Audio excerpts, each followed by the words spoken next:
Hello and welcome. You're watching News9 Live with me, Neha Khanna. On the show, we're going to bring you the latest on the situation in Sudan and India's evacuation operations. There is finally a glimmer of hope emanating from war-torn Sudan. The two warring military generals who are at the heart of this conflict have agreed to a 3-day ceasefire. This comes after 10 days of incessant violence between the two factions that has resulted in the killing of over 400 people and left more than 3,700 others wounded. The conflict has also triggered a mass exodus of foreign nationals from the African country while forcing thousands to flee capital Khartoum, home to over 5 million people. The ceasefire also comes after the UN chief had warned that Sudan, one of the poorest nations in the world, was on the edge of the abyss, and that the entire region could get engulfed in this conflict. The fighting between General Burhan, the chief of the Sudanese Armed Forces, and General Dagalo, the chief of a paramilitary group, the Rapid Support Forces, had unleashed unprecedented battles in the Sudanese capital and elsewhere. The people have been trapped in their homes, surviving with fast depleting supplies of food, water, medicines and other essentials amid power and internet blackouts. Those Sudanese who can afford to do so are fleeing Khartoum on crowded buses, traveling across the more than 900-kilometer desert to Egypt. Multiple countries such as the United States, the UK, France, China, Saudi Arabia and others have launched emergency missions to evacuate their citizens by road, air and sea. With the Khartoum airport non-functional, many foreigners are being airlifted from smaller airstrips. Let's now shift our focus to India's evacuation mission called Operation Kaveri. On the instructions of Prime Minister Narendra Modi, Union Minister of State for External Affairs V. Muralidharan is rushing to Jeddah in Saudi Arabia to lead Operation Kaveri. Indian naval ship INS Sumedha reached Port Sudan on Monday, and while more than 500 Indian nationals reached the port the same day, the first batch of 278 Indians have now left Port Sudan for Jeddah, where two Indian Air Force C-130J planes are deployed, waiting to bring the rescued Indians back home. Over 3,000 Indians are stuck currently in Sudan. Among them is a settled Indian community of around 1,200 people that has been in Sudan for nearly 150 years. These include many Gujaratis as well as members of the Haki-Piki tribal community from Karnataka. Some say the usual travel time from Khartoum to Port Sudan is 11 to 12 hours. But on Sunday, it took more than 25 hours for many Indians to reach the port city due to the ongoing fighting. India is conducting the evacuation program from the port of Sudan, and many of the Indians have to spend a minimum of 12 to 20 hours traveling to the port of Sudan, while their life is at stake every minute. Meanwhile, Sri Lanka has asked India to help evacuate its citizens from Sudan. All right, what does the road look like now for Indians stuck there, and how is Operation Kaveri unfolding? To understand that, let's now go across to our guests. We're joined by Suhasini Haidar, National and Diplomatic Editor at The Hindu, and Lieutenant General Shaukin Chauhan, Strategic Affairs Expert. Thanks so much to both of you for joining us. Suhasini, welcome to the show. Let me begin with you. Now, after 10 days of incessant fighting, finally there is a 3-day ceasefire in place. Is this likely to significantly ease and facilitate India's evacuation mission? Close to 300 Indians have already left Sudan, are on their way to Jeddah. But remember, here we are talking about over 3,000 Indians who are stuck in that country. Absolutely, Neha, and I think time is of the essence here, because there was a kind of fragile ceasefire announced for 72 hours between the two factions that you mentioned, the military and the paramilitary, if you like, RSF and the Sudan forces. That was to facilitate this evacuation of civilians that need to get out. Obviously, whatever the outcome of the power tussle within Sudan is not going to end easily. So it is necessary that all countries, particularly India, that has 3,000 people stuck in that conflict, are able to bring out their civilians within the next 2 to 3 days. So what we're seeing is coordinated efforts. As you pointed out, there are planes on standby. There's the ship INS Sumedha, which is basically going to be like a ferry service. We saw some of this being done in Yemen as well, where between Djibouti and Sana'a, we saw the ferry service being used by the naval warships.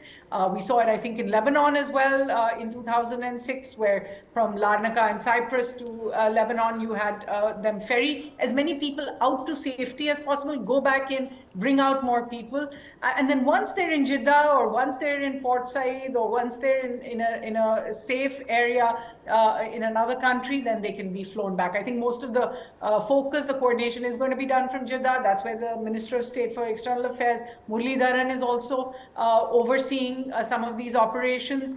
And I think what we're going to see in the next few days is this evacuation. One of the things I wanted to point out, which has been of concern before, we saw it in South Sudan a couple of years ago, is not everybody reaches the point of evacuation in time. And sometimes it is not possible to complete the evacuation as a result of that. And I think the government, the diplomats that are based in Khartoum, everyone's trying very hard to make sure that no Indian civilian is actually waiting it out in the middle of the war, thinking that things are going to get better, and not coming to the port of Sudan. Remember, as you pointed out, they have to take this 25-hour journey from Khartoum to the port of Sudan. So to make sure that they all come to the port of Sudan, where there's relatively less fighting, and get taken out in the next couple of days. Well, that certainly is the hope. We've begun in right earnest. How is this likely to pan out over the next 2 to 3 days? We have a very crucial 72-hour window that we are talking about here. Lieutenant General Shaukin Chauhan, come in here, sir. There is no doubt that India has been very proactive in launching this evacuation mission called Operation Kaveri. The Prime Minister has chaired a meeting, is being regularly updated and briefed on the situation. A union minister has flown down to Jeddah to oversee the rescue mission there. But as I said, it is over 3,000 Indian nationals that we are talking about. We have a brief window right now. Even in the past 10 days, there was talk of ceasefires that were constantly breached, ceasefires that did not hold. How hopeful are you that this ceasefire is going to hold and that this window will be enough for India to bring back all its citizens safely out of Sudan? Good evening. Thank you for calling me on your show. Indeed, it's a matter of great pride when we see Indian warships and Indian Air Force airplanes going across to Africa as well as Jeddah to help get our citizens back. As you said, there are about 2,000, maybe 2,500 Indians there. Right now, INS Sumedha has left with about 258 Indians, and she's going to do an 18-hour ferry service up and down. So I expect that Sumedha, which has already left an hour back, should be back by tomorrow 10:30, and be ready to leave again by tomorrow noon. So we still have a 24-hour period after that. I expect, and this has happened in the past since I've served in Africa, is that I expect that the two warring factions, the RPF as well as the Sudanese armed forces, will respect the ceasefire. They have been fighting though, but they will respect the ceasefire and allow the foreigners to leave. Along with the many Indians, the Sri Lankans have also requested the Indians to help take out their citizens. I'm not sure how many Sri Lankans there are in Sudan, but whatever the number be, I'm sure India will help them out. The US, Turkey, and a number of other countries have also moved their people out. Now, what is important to note is that this conveys a very strong message across the world that India is not only capable, India is prepared to move her warships, to move her Air Force assets anywhere in the world to get back Indian citizens. And I think that's a very, very positive sign that we're giving to the world that, look, we are a powerful country and we are prepared to do anything to protect our citizens. So that, in short, is what I feel is going to happen, that Sumedha will probably make 2 to 3 and maybe 4 visits across to the port of Sudan. And in these 4 visits, we'll be able to get back everybody that we can possibly take out. As Suhasini said, it's going to act as a ferry service. And you're, of course, right in pointing out that, the message that India's evacuation operation sends out is that every Indian life matters. There is decisive leadership and decision-making on display. We've lost no time in launching this operation and are doing everything in our power to bring every Indian stranded in Sudan back home safely. But Suhasini, before we talk in more detail about India's rescue operations, the one that's currently underway and those conducted in the past, let's focus a little bit on the ground situation in Sudan. Now, there are many, including the UN chief, who have warned that Sudan is on the edge of the abyss. There are some who say a civil war is around the corner. Others might argue it's already underway. You have these two warring generals at the heart of this conflict. The two men unitedly launched a military coup and are now fighting each other. How do you see this conflict panning out, given that at the moment, at least, there seems to be absolutely no resolution in sight, and there are concerns that the entire region, in fact, could get sucked into this entire into this dispute? Well, absolutely. It is a situation of deep concern for the world. In fact, the international community will have to get involved much more. So far, they've been involved in really effecting ceasefires that haven't always worked between these two factions. As you pointed out, between a general and his deputy, his former deputy, who they went into the coup together, but today are fighting each other for control. Remember, as Sudan was supposed to be taking part in a peaceful transition to civilian control. That clearly is off the agenda for the moment. We have seen Sudan is a place that's seen a lot of violence. The Darfur area, of course, has always been in the focus. Sudan is also the breakaway of South Sudan in particular brought a lot of violence to the country. There has been a constant sort of undercurrent of tension between tribes over there, between the militia and the army, and now between the army and the paramilitary. So we're looking at a number of fault lines inside the country. Also, of course, it is, as you pointed out, an area where external forces, foreign forces, first it was, of course, the French long ago, of course, now the US and UK, who have bases nearby, who have been very involved, as well as Saudi Arabia and UAE, who have considerable stakes inside Sudan as well.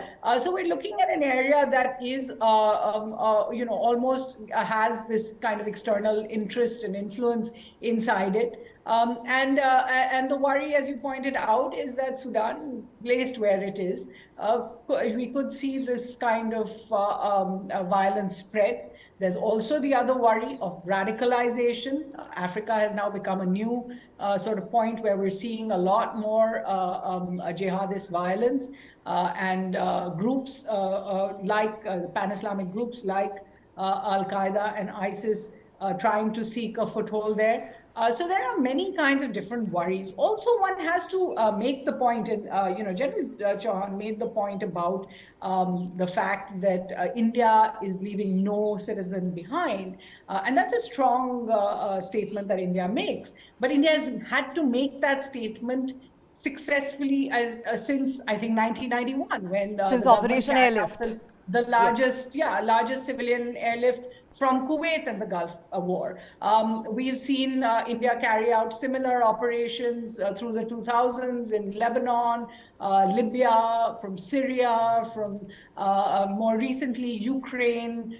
There was Operation Devi Shakti from Afghanistan, which was really for Indian citizens mostly, and others that we have seen in the recent past as well. Why does this keep coming up? For two reasons. One, of course, Indian population. This year, India will have the highest population in the world. And as a result, our diaspora is also very large.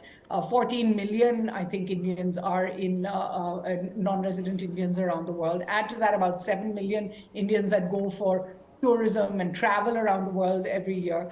So you have a lot of Indians out there. Second point, and this is the more disturbing point, why the government's responsibility is much larger in each of these conflicts is because the Indians that go to conflict areas, by definition, are there because of straitened circumstances back home. They're going and risking their lives because they deal with such terrible situations back home that they need to go out and hire themselves out to countries like Iraq, Yemen, Libya as laborers or nurses. We've seen Indians being caught in the crossfire in a lot of places, and the government's responsibility is that much more as a result when it comes to situations like Sudan, where just 2 or 3 years ago we saw another evacuation, which was from Juba, from South Sudan as well, take place. Why is it that India has to consistently keep an eye on every conflict around the world? Is because Indians everywhere are everywhere, and they will be in the face of danger in many of these conflicts. So I think we have to look at the situation, as you said, that is developing in Sudan of violence, but also understand the reasons why there are Indians there, 3,000 Indians stuck in the crossfire there today. You make an extremely valid point there, Suhasini, and I want to take this to Lieutenant General Chauhan. Sir, Suhasini, of course, is right in pointing out that however unfortunate it may be, you often witness situations where scores of Indians end up going into danger zones, conflict areas, while risking their life and limb in the process, often because of poverty and other difficult conditions that they have to deal with back home. And that is the reason why India has had to carry out rescue operations on such a massive scale. And yes, we can absolutely take pride in the fact that this is something that India has done successfully for years and decades now, going back to the Kuwait war. In fact, even if you look at the, what happened in 2020, the beginning of the COVID pandemic, we brought back lakhs and lakhs of Indians from all parts of the world before the world went into lockdown mode. So while this is something we can take pride in, do you believe that, this is also increasingly becoming a major challenge for India and for the Indian government? Well, I actually feel it's not really only because of poverty. I also feel that, Indians are more adventurous, at least in this kind of situation. You have to go back to history to see that even in the first century, the second century, the movement of Buddhism, the movement of Indian traders that took place from India down to Southeast Asia, Indians have always traveled. We are the world's biggest travelers. It's just that at a certain period of our time, we didn't have the ability to travel. But now that we have, we are adventurous people. We seek frontiers, we seek greater challenges. And this is the reason, of course, why Indians go out. So while there is poverty behind, there is lack of jobs behind, there are lack of opportunities here. But we do that because we are an adventurous race. The second issue is that we have a responsibility to every Indian, and that's a great thing because, when we were serving abroad, the first thing that every African country says, or every West Asian country says is, you're Indian, you will be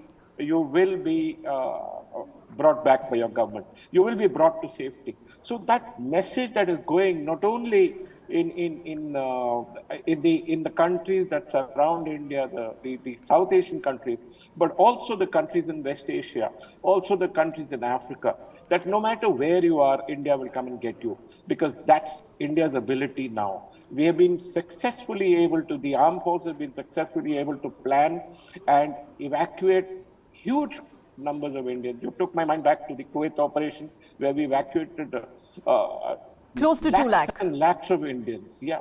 So it was a wonderful operation, and every operation from there on, we have planned, we have improved our ability to get our citizens back. That's a great message in the world. So not only is the Indian diaspora strong, not only is the Indian diaspora extremely adventurous, not only are they well off, but we're also a country that picks back our diaspora, regardless of everything else. I find great pride in this. And I must say that my chest is bursting with pride to see my armed forces and the Indian government reach out and get people from every conflict zone. Well, you're absolutely right, sir. No two ways about it. This is a clear message that has gone out year after year, that every Indian life matters. No Indian will be left behind, stranded in a conflict zone. But let me take this back to Suhasini. Suhasini, interestingly, Lieutenant General Shaukin Chauhan says we may have our challenges like poverty, but we're also a very adventurous people, and we're the biggest travelers in the world. But, I want to ask you this. We're talking about over 3,000 people who are of Indian origin, who need to be evacuated from that country. But at least, correct me if I'm wrong, 1,200 of these are descendants of Indians who had migrated to Sudan close to 150 years ago.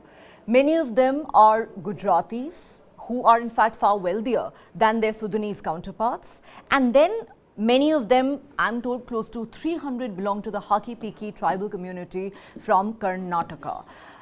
How do you see this war impacting them? And do you see them,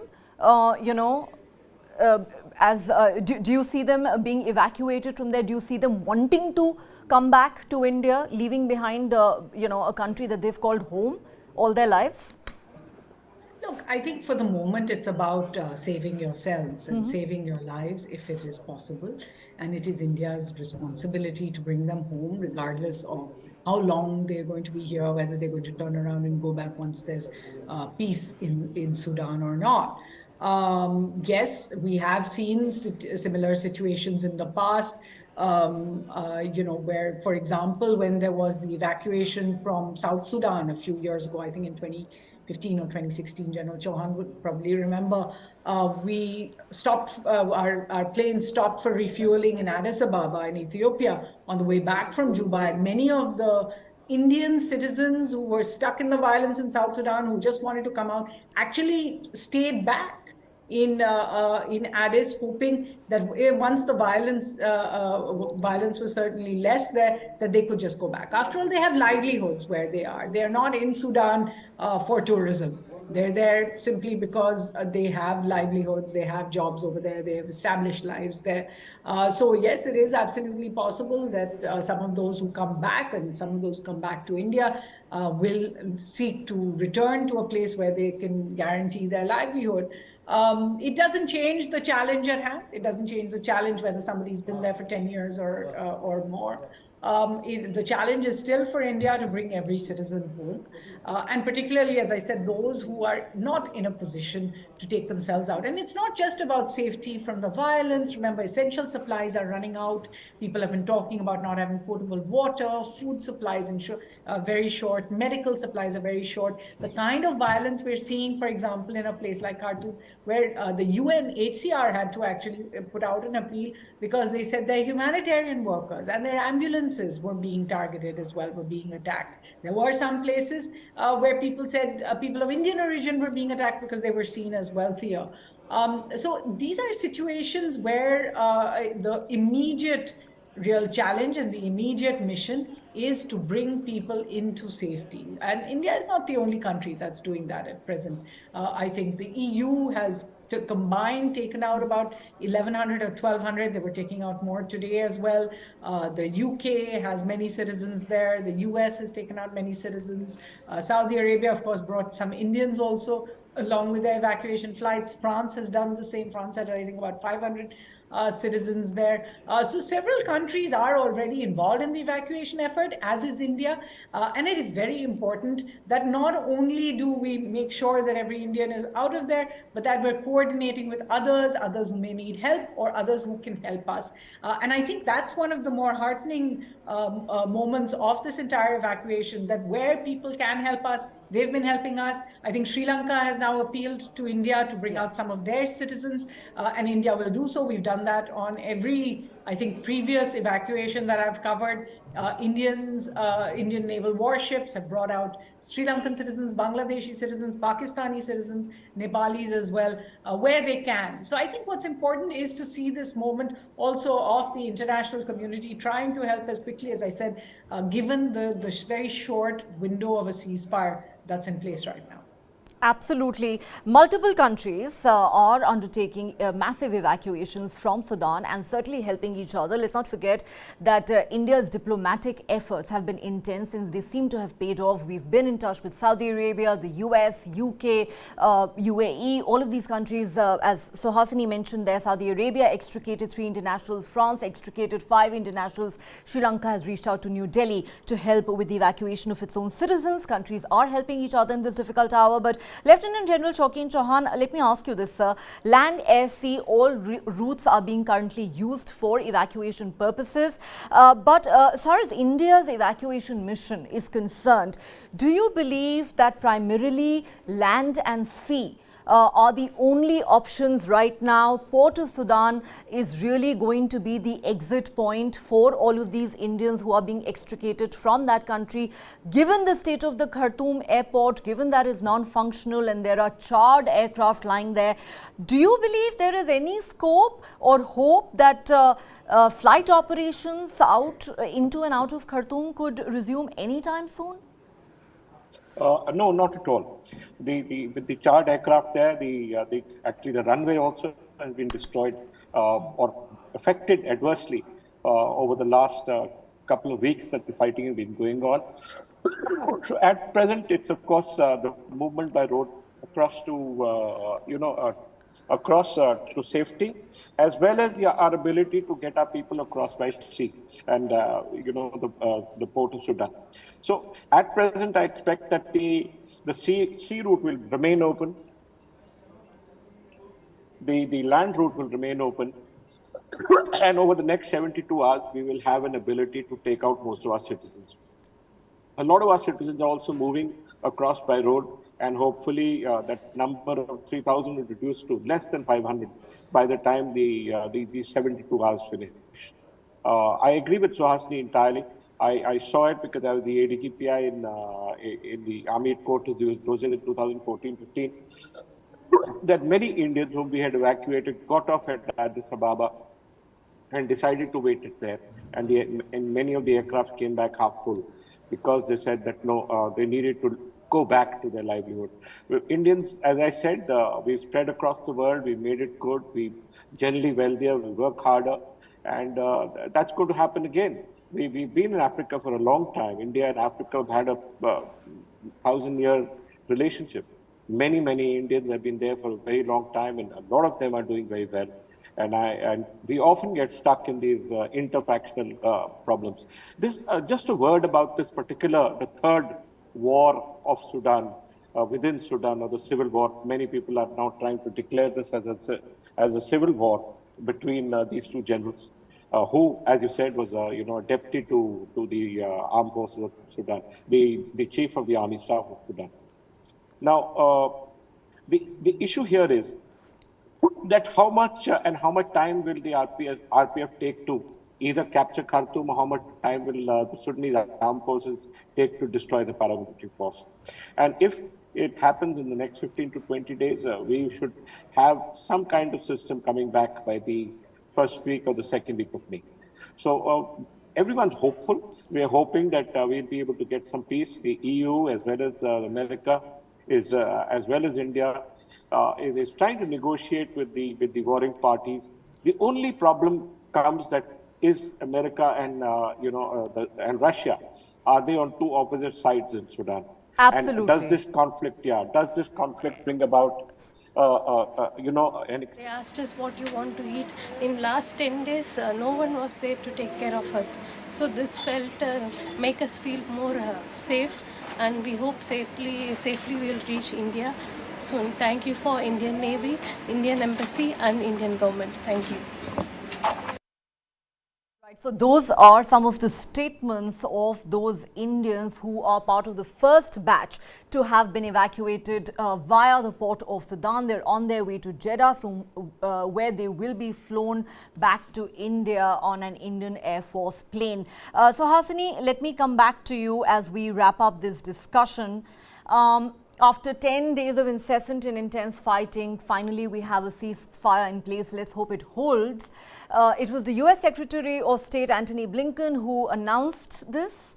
if it's taken the international community to broker a ceasefire between the two warring factions, do you think the international community can bring enough pressure to bear on the two sides to resolve this conflict and to return to, the democratic transition? Or does that seem very difficult and unlikely in the foreseeable future? As you mentioned, there are multiple challenges, not just fears of radicalization in the area, but there are also plenty of vested interests that are at play, whether it is the Russians or even the Wagner mercenary group. Well, certainly that the presence of militia, and foreign militia in particular, is always of concern, and we've seen it in many of the conflicts in the continent of Africa, particularly. And there is a history as well, a history of mercenaries working over there. So all of that, yes, is of concern. Can the international community do something? Well, certainly this is what the United Nations was built for, why the Security Council is supposed to take a closer look at how they can produce some results. The obvious hope will be that if this ceasefire can be seen to last, if there can be some situation where these two warring factions can, A, control their own forces and paramilitary forces, and B, come to some kind of understanding of cessation of hostilities for a moment, then the next question would be, is there someone who can go in as a mediator? Can the United Nations meet? Can a peacekeeping force be put in place? As General Chauhan said, right now the question is the control of Khartoum and whether the main Sudanese forces can resist and hold out against the RSF or not will be the question in the next. So this is a very fluid situation for the moment. And it is to be hoped that there will be some kind of stability in the next few weeks. But it really remains to be seen. As I said, Sudan has such a history of violence that it is very easy for these differences. And remember, the Janjaweed militias involved, other militias involved. It is difficult. And there are adherents to the former ruler who was declared a criminal by the ICC, but who was deposed, Omar Bashir, as well. So the question is really, will some of those fault lines rip open again? Or can the international community move in right now once their civilians have been secured, once it is clear that foreign nationals who were under threat have been taken out of there? The next step will be really to effect a more lasting ceasefire and then perhaps move towards talks. And move towards talks. It continues to be a fluid situation. It is no doubt a worrying situation, not just for the Sudanese, but for the entire international community. But as we said at the start of this show, there is finally a glimmer of hope emanating from Sudan, where there is finally a 72-hour ceasefire in place and evacuations of Indians stranded in that country have begun. That is one story we'll continue to track very closely here on News 9. On that note, I'd like to thank our guests, Hasini Haider and Lieutenant General Shaukin Chauhan, for sharing with us their perspectives on this important and developing story. It's a wrap. Thanks for watching.